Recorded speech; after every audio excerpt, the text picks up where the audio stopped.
Welcome back to the deep dive. We're jumping right in today. We've got some source material here that really challenges these harmful ideas about ADHD that just seem to stick around. Our mission, really, is simple. Pull out the facts. The things that help us move past just knowing about ADHD to actually understanding it better. For diagnosis, for support. Exactly. We're focusing on three specific fictions, the ones that often cloud the real picture of this condition. The myths are, they're everywhere, but the data tells a very different story, and it shows why these myths are not just inaccurate, but actually damaging for people trying to figure things out. Okay, let's unpack the first one.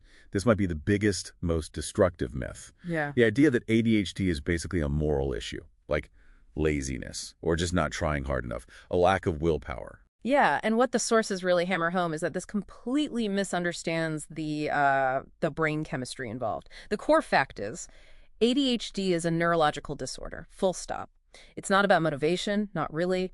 It's about a difference in brain development, especially in areas controlling dopamine and, crucially, executive function. Executive functions. Yeah, That's like the brain's operating system, right? The control panel. That's a great way to put it, yeah. It manages planning, memory, focus, and, key here, initiating tasks, starting things. So for someone with ADHD, it isn't that they don't want to do the work, it's that their brain literally struggles with the sequence, the steps needed to begin. Think of it like maybe having the software, but the processor just can't quite launch the program smoothly. The desire might be there, but the execution hits a bottleneck. That's a really powerful way to frame it. It shifts it away from character, doesn't it? Puts it back on chemistry and wiring. Which brings us to myth number 2. If it is neurological, why does everyone assume you just grow out of it? This idea that it's only for kids. Right, another huge misconception. The fact check here is clear. ADHD is a lifespan condition. Now, it's true that the really obvious hyperactivity you might see in some kids often decreases or changes form, but the underlying challenges, they don't just vanish. They often just, they morph. Okay, so what does that look like in adulthood then, if it's not the stereotypical bouncing off the walls thing? It often shows up as significant difficulties in daily functioning, Right. Chronic disorganization, maybe trouble holding down jobs, relationship issues, or sometimes this intense internal restlessness, like a constant hum inside, even if they look calm on the outside.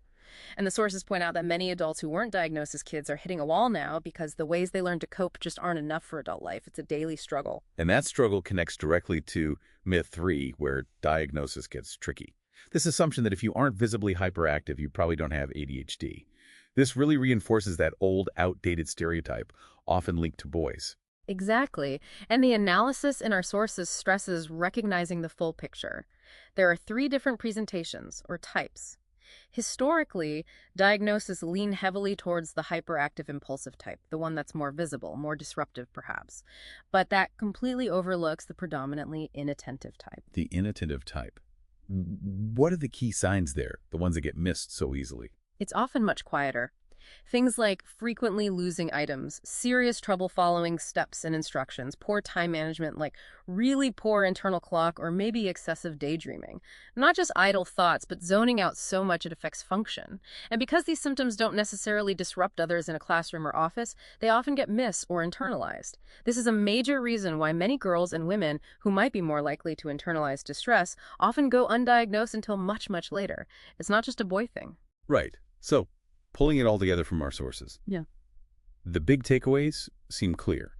ADHD is neurological, not a choice. It's often lifelong, not just for kids.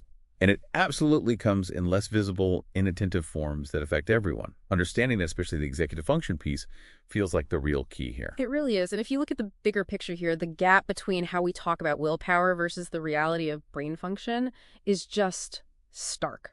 Which it raises a really important question for you listening right now. If we got ADHD so wrong by viewing it through this lens of personal choice, where else might we be making that same mistake? What other conditions are we misinterpreting as character flaws instead of seeing the biological reality? Something to think about.